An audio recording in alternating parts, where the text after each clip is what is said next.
نمی دانم کجا رفتم شدم غرق وصال او. نمی دانم کجا رفتم غلام روی او بدم اسیر بوی او بدم غبار کوی او بدم نمی دانم کجا رفتم. نبی مہربان حضرت محمد صلی اللہ علیہ وآلہ وسلم کی آمد تمام امت مسلمہ کو، تمام کائنات کو اور چرند پرند شجر حجر سب کو مبارک ہو۔ آج کے پروگرام میں ہم اسوہ رسول کی روشنی میں عصر حاضر کے جدید مسائل کا حل ڈھونڈنے کی کوشش کریں گے اور یہ جاننے کی کوشش کریں گے کہ ہمارے مسائل کا حل اسوہ رسول صلی اللہ علیہ وسلم کی روشنی میں کیوں کر نہیں مل رہا۔ وہ کون سا ناطہ ہے، وہ کون سی زنجیر کی کڑی ہے جو ہم سے ٹوٹ گئی ہے،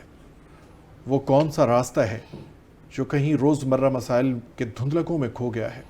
وہ کون سے نقوش قدم ہیں جن کو دوبارہ سے ٹٹولنے کی ڈھونڈنے کی ضرورت ہے،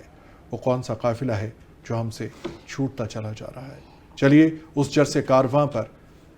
اپنے کان دھرتے ہیں، اس کو سنتے ہیں اور ان نقوش قدم کو ڈھونڈتے ہیں۔ آج ہمارے اسٹوڈیوز میں ہمیں جوائن کیا ہے اس موضوع پر بات کرنے کے لیے ڈاکٹر مولانا مفتی اسماعیل صدیق ریحان صاحب نے۔ آپ ایک پروفیسر ہیں اور اسلامک اسکالر ہیں۔ ان کے ساتھ اسٹوڈیوز میں مدعو کیا گیا ہے ڈاکٹر مفتی مولانا احمد الرحمان صاحب کو۔ آپ بھی ایک استاد ہیں، پروفیسر ہیں اور اسلامک اسکالر ہیں۔ آپ دونوں حضرات کو آج کے اس خوبصورت موضوع پر بات کرنے کے لیے بلایا گیا۔ آپ کی آمد کا شکریہ اور آپ سے بات کا آغاز کرتے ہیں۔ مفتی اسماعیل صاحب، نبی محترم صلی اللہ علیہ وسلم سے ایک مسلمان کا رشتہ کیسا ہونا چاہیے؟ بسم اللہ الرحمن الرحیم، اللہم صلی علی محمد وعلی آل محمد وبارک وسلم۔ الطاف صاحب بہت شکریہ اس قدر اہم موضوع پر گفتگو کے لیے آپ نے مدعو کیا۔ میں تمہیدی طور پر اگر یہ آپ سے کہوں کہ جناب رسول اللہ صلی اللہ علیہ وسلم سے ہمارا تعلق کس طرح کا ہونا چاہیے، تو اس کا ایک جواب تو یہ ہے کہ مارکسسٹوں کا جس طرح کا لینن کے ساتھ یا کارل مارکس کے ساتھ جو تعلق ہے، یا چائنا کی کمیونسٹ پارٹی کا جس طرح کا چیئرمین ماؤ کے ساتھ تعلق ہے، اور اسی طرح کانگریس کے ماننے والوں کا گاندھی کے ساتھ جو تعلق ہے، یا کسی بھی سیاسی جماعت کے لوگوں کا سیاسی قائد کے ساتھ جو تعلق ہوتا ہے، ہمارا تعلق رسول اللہ صلی اللہ علیہ وسلم کے ساتھ اس طرح کا نہیں، بلکہ بیونڈ دی امیجنیشنز ہے، بیونڈ دی ریشنیلٹی ہے اور بیونڈ دی لیمٹس ہے۔ ہمارا رسول اللہ کے ساتھ تعلق جو ہے وہ لامحدود ہے، اور یہی وجہ ہے کہ جناب رسول اللہ صلی اللہ علیہ وسلم کا دست شفقت ہمیں یوں محسوس ہوتا ہے کہ میں کوئی بھی اپنا ایک کام کروں تو اس کے پیچھے رسول اللہ صلی اللہ علیہ وسلم کی توجہ اور شفقت موجود ہے، اور یہی وجہ ہے کہ جس وقت میرے کسی عمل کی کمی ہوگی اور میں اللہ کے ہاں پیش ہوں گا تو میں یہ جان جاؤں گا کہ میرے پاس ایک دست شفاعت ہے کہ رسول اللہ صلی اللہ علیہ وسلم مجھ ایسے کی شفاعت کریں گے، میرا وہ بیڑا پار ہو جائے گا۔ لہٰذا رسول اللہ صلی اللہ علیہ وسلم کے ساتھ جو تعلق ہے وہ جن تصورات سے، جن حدود سے اور جس اقلیت سے گزر کر ہے، بہت معذرت کے ساتھ کہ 1857 کے بعد اس پر ایک کالونیل ڈسٹ پڑی۔ ہمارا جو تہذیبی ورثہ تھا، ہماری جو ایک اساس تھی، رسول اللہ کے ساتھ جو تعلق تھا، اس کو جس ریشنیلٹی پر ماپا گیا، معذرت کے ساتھ کہ اب تو ہمارے ہاں ریشنیلٹی کے بھی صحیح اصول یا ضوابط قواعد موجود نہیں ہے، اور جس کی وجہ سے رسول اللہ صلی اللہ علیہ وسلم کے ساتھ تعلق کمزور پڑتا گیا۔ اور رسول اللہ کے ساتھ تعلق اس طرح کا بھی ہے کہ آپ صلی اللہ علیہ وسلم کے ہر امتی کو یاد رکھنا چاہیے کہ آپ صلی اللہ علیہ وسلم نے ارشاد فرمایا، طوبیٰ لمن رآنی وآمن بی، خوشخبری ہے اس شخص کے لیے جس نے مجھے دیکھا اور مجھ پر ایمان لایا۔ اور پھر آگے ارشاد فرمایا، طوبیٰ سبع مرات، خوشخبری ہے 7 دفعہ اس شخص کے لیے جس نے مجھے دیکھا نہیں اور مجھ پر ایمان لایا۔ تو ایک مومن یہ کس طرح بھول سکتا ہے کہ میرے نبی میرے لیے دعائیں کرتے گئے، مجھے 7 دفعہ بشارتیں دے کر گئے، اور پھر رسول اللہ نے اس شخص کے لیے کیسی خوشخبری ارشاد فرمائی کہ جو مجھے دیکھے گا نہیں، میرے بعد آئے گا، میرا بھائی ہوگا، لیکن اپنا سب کچھ دے کر مجھے دیکھنے کی خواہش رکھے گا، تو اس کے لیے رسول اللہ صلی اللہ علیہ وسلم نے دعا فرمائی۔ لہٰذا ان تمام متون کو، ان تمام چیزوں کے تناظر اسپیکٹس میں دیکھتے ہوئے یہ کہنا چاہیے کہ رسول اللہ صلی اللہ علیہ وسلم کے ساتھ ہمارا تعلق ہر چیز سے بڑھ کر ہونا چاہیے، جس کی تشریح حدیث بھی کرتی ہے کہ تم میں سے کوئی مومن ہو ہی نہیں سکتا جب تک میں اس کو ہر چیز سے زیادہ محبوب نہ ہو جاؤں، یعنی اس کے والدین، اس کے بیوی بچے اور تمام کے تمام دوسرے لوگ۔ اچھا، اسی سوال کو میں ایکسٹینڈ کروں گا ڈاکٹر مفتی مولانا احمد الرحمان صاحب آپ سے کہ جیسے مولانا اسماعیل صاحب نے فرمایا کہ نبی محترم صلی اللہ علیہ وسلم سے تعلق ہے ایک مسلمان کا، وہ تمام تر دنیا میں موجود، کائنات میں موجود تمام تر چیزوں سے زیادہ محبوب اور بہترین ہونا چاہیے. اس میں اولاد بھی ہے، مال بھی ہے، آپ کا کاروبار بھی ہے، اور تمام تر ننگ و ناموس اور عزت والی چیزیں جو آپ محسوس کرتے ہیں کہ میری عزت میں اضافے کا سبب بنتی ہیں، ان تمام کو اگر قربان کرنا پڑے تو نبی محترم صلی اللہ علیہ وسلم سے تعلق پر ان کو قربان کیا جا سکتا ہے. تو آج کا مسلمان کیا اپنی ان چیزوں کو قربان کرنے کے لیے تیار ہے؟ اور قربانی جو ہے، ان کی سیکریفائس، وہ کن کن معنوں میں لی جا سکتی ہے؟ اس کو کیسے اخذ کیا جاتا ہے؟ جزاکم اللہ خیر الطاف بھائی، بہت بہت شکریہ آپ کا AG8 نیوز کا اور مینجمنٹ کا کہ آپ نے اس خوبصورت عنوان پر گفتگو کرنے کا موقع دیا. جہاں تک آپ کے سوال کا تعلق ہے، میں اس سے پہلے ایک ذرا تھوڑی سی وضاحت کرنا چاہوں گا کہ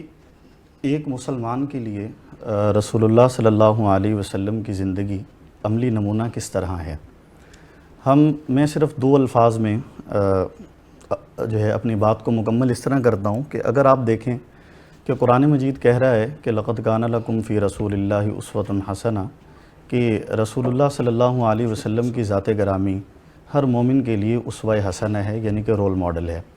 اور اسی طرح وما ارسلناک الا کافۃ للناس، کہ تمام دنیا کے لیے رسول اللہ صلی اللہ علیہ وسلم کو نبی بنا کر بھیجا گیا.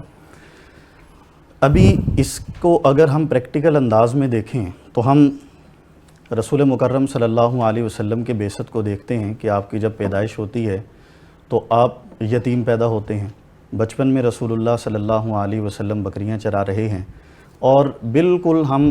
آپ کی آخری عمر میں اگر ہم چلے جائیں اور آخری عمر میں اگر ہم دیکھتے ہیں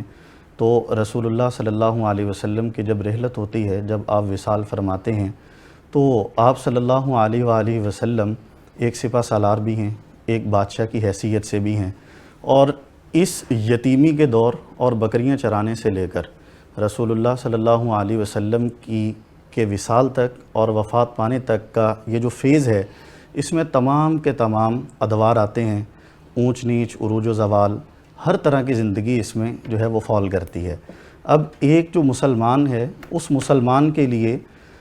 چاہے وہ جس بھی سطح سے یا جس بھی معاشرے سے یا جس بھی قبیلے سے وہ تعلق رکھتا ہے،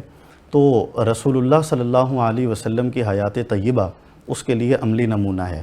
اس کو ہر سطح پر رسول اللہ صلی اللہ علیہ وسلم کی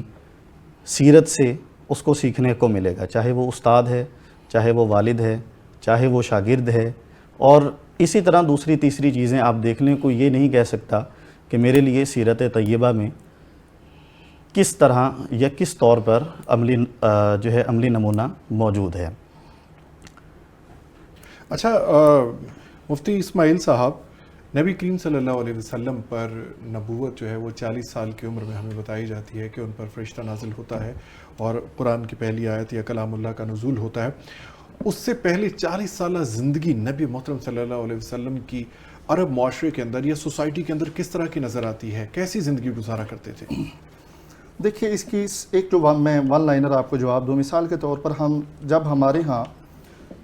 ہمارے شہروں میں ہمارے دور کے کزنز دوسرے لوگ آتے ہیں تو ہم ان کو اپنے علاقے کی اچھی چیزیں دکھاتے ہیں. جی. تو عرب کا یہ معاملہ تھا کہ مکہ کے اندر جس وقت دوسرے علاقوں سے لوگ آتے تھے تو جناب رسول اللہ صلی اللہ علیہ وسلم کی جو حیثیت تھی وہ بالکل ایک نمونہ کی تھی، ایک اس طرح کی چیز جیسا کوئی شخص کسی دوسرے نے دیکھا نہ ہو. تو رسول اللہ صلی اللہ علیہ وسلم نے چونکہ ان کے درمیان ایک لمبا عرصہ گزارا اور رسول اللہ صلی اللہ علیہ وسلم کے تمام اوصاف، امتیازات ان پر واضح تھے، تو یہ آنے والے مہمانوں کو کہتے تھے کہ آؤ تمہیں ایک ایسی ہستی سے ملوائیں کہ تم اس جیسے انسان سے کبھی پہلے ملے نہ ہوگے. تو یہ ایک بہت بڑی دلیل ہے کہ رسول اللہ صلی اللہ علیہ وسلم نے ان کے درمیان ایسا شاندار وقت گزارا ہے کہ جب تک رسول اللہ صلی اللہ علیہ وسلم نے نبوت کا اعلان نہیں کیا، ایون اعلان کے بعد بھی یہ لوگ رسول اللہ کے پاس آ کر کہتے تھے کہ محمد تم ہر طرح ٹھیک ہو، جو چاہتے ہو کر لو، جو چاہتے ہو لے لو، لیکن اپنے اس نظریہ سے باز آ جاؤ. تو رسول اللہ صلی اللہ علیہ وسلم کی زندگی اس گئے گزرے معاشرے میں بھی اخلاقیات کے حوالے سے، اوصاف کے حوالے سے اور دوسرے تمام انسانی اوصاف جو ایک انسان میں اعلیٰ درجے کے ہوتے ہیں، اس حوالے سے آپ صلی اللہ علیہ وسلم اعلیٰ ترین مقام پر تھے. اور یہی وجہ تھی کہ رسول اللہ صلی اللہ علیہ وسلم کے جان کے دشمن رسول اللہ کے ہاں امانتیں رکھوا رہے ہیں. رسول اللہ صلی اللہ علیہ وسلم کے لیے رسول اللہ کی جان کے در پہ رہنے والے رسول اللہ صلی اللہ علیہ وسلم کے لیے چاہ رہے ہیں کہ رسول اللہ اپنے نظریے سے باز آ جائیں، لیکن محمد اپنے نظریے سے باز آ جائیں اور یہاں سے مکہ سے کہیں نہ جائیں. ہم یہ تمام کی تمام ایکٹیویٹیز ان کے لیے چھوڑنے کے لیے تیار ہیں. تو آپ صلی اللہ علیہ وسلم عرب کے اس معاشرے میں ایک بہترین فرد کے طور پر موجود تھے. اسی وجہ سے آپ صلی اللہ علیہ وسلم نے جس وقت صفا پر پہلا خطبہ ارشاد فرمایا، اعلانیہ جس وقت دعوت ہوئی ہے، تو آپ صلی اللہ علیہ وسلم نے اس وقت یہی فرمایا تھا، لقد لبثت فیکم 4 سنین، میں تمہارے درمیان 40 سال گزار چکا ہوں اور تم جانتے ہو کہ میں کس طرح کا ہوں. جب تم مجھے جانتے ہو تو پھر میری اس بات کو بھی مان لو. اگلی بات دیکھیے کہ آپ صلی اللہ علیہ وسلم نے ان کو جو وضاحت فرمائی کہ اگر میں یہ کہوں کہ پہاڑ کے اس طرف سے ایک لشکر آ رہا ہے، وہ تم پر حملہ آور ہو جائے گا، تو اس کا ایک معنی جذباتی ہے. یعنی یہ لوگ جائیں گے، جلدی سے اپنے بیوی بچوں کو گلے لگائیں گے، زیرہ تلوار اٹھائیں گے اور پتہ نہیں ہے کہ دوبارہ دیکھنا ہے کہ نہیں دیکھنا، لیکن جس وقت واپس پہنچیں گے تو معاذ اللہ کیا محمد یہ کہیں گے کہ میں تم لوگوں سے پرینک کر رہا ہوں؟ تو لوگوں نے کہا نہیں آپ اس طرح کی کوئی بھی حرکت نہیں کریں گے. تو آپ صلی اللہ علیہ وسلم نے فرمایا جب تم میری سنجیدگی پر یقین رکھتے ہو تو اس بات پر بھی یقین رکھو کہ میں اللہ کا نبی ہوں، اللہ ایک ہے. تو آپ صلی اللہ علیہ وسلم اس وقت میں بھی تمام جو انسانی اوصاف ہیں، اخلاقیات کے پیمانے ہیں، ان سے برتر تھے اور بہترین فرد کے طور پر موجود تھے. اچھا، اخلاقیات اور انسانی اوصاف کا جو پیمانہ ہے، ہم کہتے ہیں کہ بہترین انسانی صفات نبی محترم صلی اللہ علیہ وسلم میں موجود تھیں، تو وہ ساری اخلاقیات ہی ہم اسے کہیں گے جو عام معاشرے میں رہتے ہوئے جھوٹ سے پرہیز کرنا، دیانتداری کرنا، بڑوں کا ادب کرنا، چھوٹوں سے پیار کرنا، اپنے کام کو مکمل ذمہ داری سے ادا کرنا اور دیگر جتنی بھی ذمہ داریاں ہوتی ہیں بطور انسان ایک معاشرے میں رہتے ہوئے وہ پوری کرتے تھے تب تک نبی محترم صلی اللہ علیہ وسلم نے نبوت کا اعلان نہیں کیا تھا. اس کا مطلب ہے کہ ایک ایسا معاشرہ جسے دور جاہلیت کہا جاتا ہے، اس میں نبی کریم صلی اللہ علیہ وسلم نے اپنے اخلاقیات کی بنا پر لوگوں کو اپنا گرویدہ کیا ہوا تھا. بے شک. اور ڈاکٹر احمد صاحب، اخلاقیات کے حوالے سے میں بات کروں گا تو جو دین کی دعوت ہے اس میں اخلاقیات کا کتنا کردار ہے؟ نبی محترم صلی اللہ علیہ وسلم کی زندگی سے، ان کی سنت سے اور ان کے اسوہ سے جوڑنے کے لیے اخلاقیات کا کیا معیار ہونا چاہیے؟ جی بالکل، بہت اہم سوال ہے. میں اسی سوال کو آگے بڑھاتے ہوئے دیکھیں، ایک جو داعی ہے، جو دین کی دعوت دینے والا ہے، اس کے لیے بنیادی اصول، اس کے لیے رول ماڈل رسول اللہ صلی اللہ علیہ وسلم ہے. اس کی آپ ایک مثال ذرا سمجھیے. اگر ایک کسی کمپنی میں ایک بڑا افسر ہے، وہ اگر اپنے ماتحت کو کسی کام کا حکم دینا چاہتا ہے، وہ کہتا ہے کہ بھائی اس طرح کام کرو، ٹھیک ہے، وہ ایک مرتبہ حکم دے گا، وہ کہے گا بھائی اس چیز کو اٹھا کر یہاں سے یہاں پر رکھ دو، اس کو اٹھا کے یہاں سے یہاں پر رکھ دو، ٹھیک. ایک ہو گیا یہ. جب تک وہ بندہ وہاں پر موجود ہے اس کا ماتحت اس کی بات مان لے گا، بس بات ختم ہو گئی. لیکن اس کا ایک دوسرا اینگل دیکھیں کہ وہ زبان سے کچھ نہیں بولتا، وہ خود جو ہے پریکٹیکل طور پر کر کے دکھاتا ہے. ایک چیز اگر یہاں پر پڑی ہوئی ہے، وہ خود اٹھا کر اس کو یہاں پر رکھ دیتا ہے اور ساتھ والا سمجھ جاتا ہے کہ بھائی کام کرنے کا طریقہ یہ نہیں ہے، یہ ہے. اسی مثال کو بھی یہاں پر بڑھائیے کہ ایک جو داعی ہے، اس کو خود پریکٹیکل طور پر عملی نمونہ بننے کی ضرورت ہے. وہ اخلاق کا مرقع ہو، اس کے اخلاق اتنی اعلیٰ سطح کے ہوں. دیکھیں ابھی جس طرح ڈاکٹر صاحب جو ہے وہ بات کر رہے تھے کہ رسول اللہ صلی اللہ علیہ وسلم نے کیا ارشاد فرمایا کہ میں نے 40 سال تمہارے درمیان گزارے ہیں. میں اس کو تھوڑا سا مزید وضاحت کے ساتھ اس طرح کہوں گا کہ آپ صلی اللہ علیہ وسلم نے جب اس 40 سالہ دور کے بعد دعوت دینی شروع کی تو کبھی کسی کو ڈرایا نہیں، کبھی کسی کو یہ نہیں کہا دیکھو اس طرح کرو گے تو یہ ہو جائے گا، اس طرح کرو گے تو یہ ہو جائے گا، اس طرح کرو گے تو یہ ہو جائے گا. بلکہ کیا کہا کہ میں نے تمہارے درمیان 40 سال گزارے ہیں، میرے اخلاق تم نے دیکھے ہیں، میرا کردار تم نے دیکھا ہے، میں تمہارے سامنے تھا، مجھے تم نے کس طرح کا پایا. تو ایک جو داعی ہے اس کو دین کی دعوت دینے کے لیے یا کسی نوجوان نسل کو یا کسی بھی بندے کو اگر ہم بات سمجھا رہے ہیں، آپ دیکھیں کہ اس کا موقع ٹھیک ہے، برمحل ہم بات کر رہے ہیں، برموقع ہم بات کر رہے ہیں،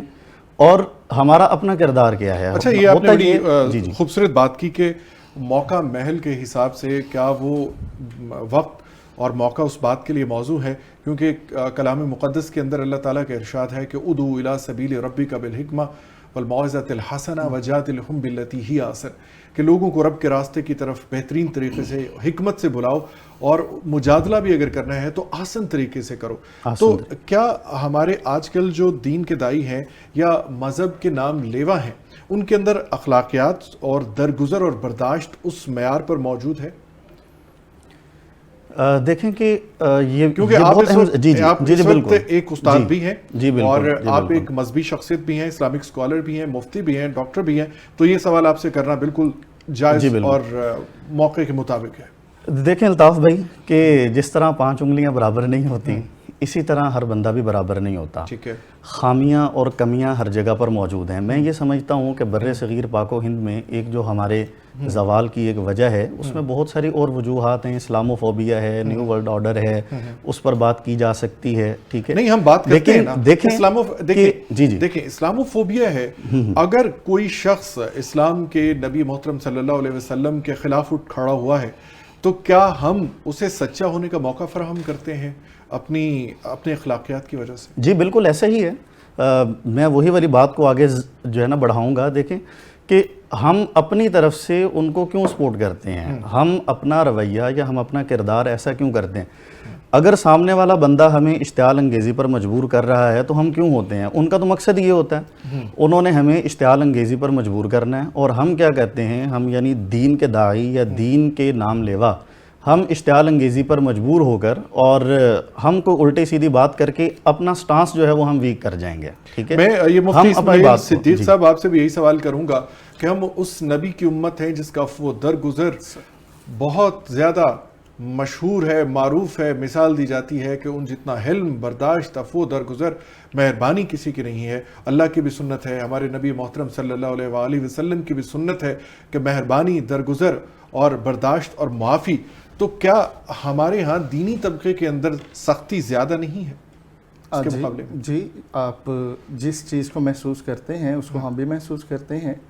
کہ بدقسمتی سے ہم جس خطے میں رہ رہے ہیں یہ ایک جذباتی خطہ ہے، اور یہاں پر مذہب کے نام پر جس قدر کھلواڑ ہوتا ہے بہت ادب سے، میرے دیکھنے والے اگر ناراض نہ ہوں تو یہ بات درست ہے کہ ہمارے ہاں حلم نہیں ہے۔ میرا خیال ہے کہ مذہب کا مطلب یہاں پہ صرف دین اسلام نہیں ہے، مذہب وہ کوئی سا بھی ہو سکتا ہے، وہ ہندو مت بھی ہو سکتا ہے، وہ بدھ مت بھی ہو سکتا ہے، وہ مسیحیت بھی ہو سکتی ہے، وہ اسلام بھی ہو سکتا ہے۔ ہمارے خطے سے مراد آپ ساؤتھ ایشیا کی بات کر رہے ہیں؟ جی، ہمارے یہ سب کانٹیننٹ جتنا بھی ہے، یہ سارا ساؤتھ ایشیا جتنا ہے، اس کے اندر جذباتیت بہت زیادہ ہے۔ نمبر 2، رسول اللہ صلی اللہ علیہ وسلم کی جو صفت ہے حلم والی، اس پر اگر ہم بات کریں تو ایک یہودی عالم رسول اللہ صلی اللہ علیہ وسلم کو صرف اس لیے آزمانے آئے تھے کہ میں دیکھ لوں کہ ہماری کتاب میں مکتوباً عندہم فی التوراہ، کہ ان کی تورات میں لکھا ہوا ہے کہ جو آخری نبی الزمان ہوں گے وہ بہت حلیم ہوں گے۔ انہوں نے ایک بھری مجلس میں رسول اللہ صلی اللہ علیہ وسلم کے ساتھ بدتمیزی کی، اتنی بدتمیزی کی کہ تلواریں نکل آئیں، تو رسول اللہ صلی اللہ علیہ وسلم نے منع فرمایا، رد عمل نہیں دیا۔ تو پھر سیدنا عمر رضی اللہ عنہ ساتھ جاتے ہیں، قرض کا معاملہ تھا، تو کہا کہ یار تمہیں پتہ نہیں ہے منصب نبوت کیا ہے، ٹھیک ہے تم مسلمان نہیں ہو لیکن سمجھو تو صحیح۔ وہ کہنے لگا کہ میں خود حضرت موسیٰ کا ماننے والا ہوں۔ تو حضرت عمر رضی اللہ عنہ نے فرمایا کہ پھر یہ کیا بدتمیزی تھی؟ وہ کہنے لگا کہ میں صرف ایک آخری نشانی ڈھونڈ رہا تھا، اور اس نشانی کا نام حلم، میں دیکھنا چاہ رہا تھا کہ کیا یہ وہی نشانی ان کے اندر موجود ہے۔ تو حلم، جہاں ہمارے ہاں سیرت کی تعلیمات میں کمی آئی، وہاں پر رسول اللہ صلی اللہ علیہ وسلم کا جو نمونہ ہے اس میں کمی آئی، اسی کے ساتھ ساتھ حلم کی بھی ہمارے اندر کمی آ گئی۔ یہی ایک وجہ ہے کہ جہاں پر ہم اپنے ہی مزاج کے مطابق کوئی چیز دیکھتے ہیں تو اسلام شاید کہیں نہ کہیں اس کی گنجائش دیتا ہو، لیکن ہم اپنے ذاتی مزاج کی وجہ سے اس پر ایسا رد عمل لے کر آتے ہیں۔ اور مفتی صاحب اس کی ایک بڑی مثال بھی ہے نا، ایک شخص جب رفع حاجت مسجد میں کر رہا تھا، جی بالکل، میں چاہوں گا وہ بھی پلیز جی رسول اللہ صلی اللہ علیہ وسلم کے مسجد نبوی کے جبکہ ہمارے ہاں مسجدوں پر لکھا جاتا ہے کہ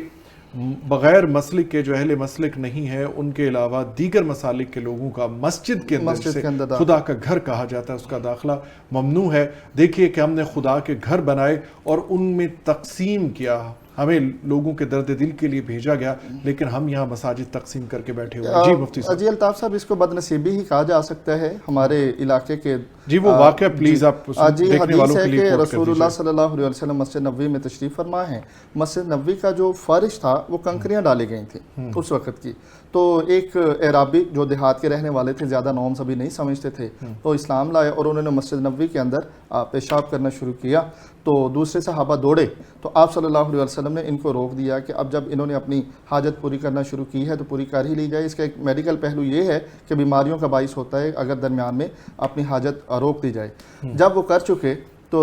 رسول اللہ صلی اللہ علیہ وسلم نے ان کو پیار سے بلا کر سمجھایا. بلکہ ایک موقع پر ایک بدو جو تھے انہوں نے اپنے گلے کا تھوک پھینکا تھا، آپ صلی اللہ علیہ وسلم اس کو صاف کر رہے ہیں. ایک موقع پر دیکھا گیا کہ آپ صلی اللہ علیہ وسلم کے سامنے ایک بدو آئے، انہوں نے نماز اس کے پیرامیٹرز کے مطابق نہیں پڑھی. آپ صلی اللہ علیہ وسلم نے ان کو پیار سے بلا کر سمجھایا تو انہوں نے رسول اللہ کے لیے ایک جملہ کہا کہ ہم نے آپ جیسا سمجھانے والا معلم اس سے پہلے کبھی نہیں دیکھا. تو رسول اللہ صلی اللہ علیہ وسلم کی جو بنیادی ایک بڑے انقلابی پہلوؤں کے حوالے سے صفت ہے وہ رسول اللہ صلی اللہ علیہ وسلم کا حلم ہے. قرآن کریم نے اس کو کیا کہا ہے کہ قرآن کریم نے کہا،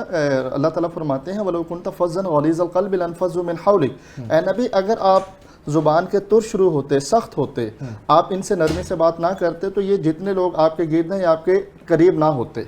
تو یہ رسول اللہ کس کو کہا گیا ہے اللہ تعالیٰ کی یہ اللہ کی طرف سے رسول اللہ صلی اللہ علیہ وسلم کو ڈائریکٹ خطاب ہے کہ آپ حلیم پیدا کیے گئے ہیں، آپ میٹھی زبان والے پیدا کیے گئے ہیں. اگر آپ تر شروع ہوتے، آپ اگر سخت دل ہوتے تو یہ جتنے لوگ آپ کو اپنے ارد گرد نظر آتے ہیں یہ آپ کے ارد گرد نہ ہوتے. اس کا وجہ تو اس کا ایک معنی یہ نکلتا ہے اگر حلم نہ ہو تو دائی کے اندر اگر حلم نہ ہو، آج کے دیندار کے اندر اگر حلم نہ ہو تو اس کے ارد گرد ماننے والے سمجھنے والے لوگوں کی تعداد کم ہوتی جائے. وعدائے دل بری ہو کہ نوائے عاشقانہ، جو دلوں کو فتح کر لے وہی فاتح زمانہ. اسوہ رسول صلی اللہ علیہ وآلہ وسلم کی روشنی میں جدید مسائل کا حل آج کے پروگرام میں اس پہ بات کر رہے ہیں. ایک مختصر سا وقفہ ہے، حاضر ہوتے ہیں اس مختصر سے وقفے کے بعد. ساتھ رہیے.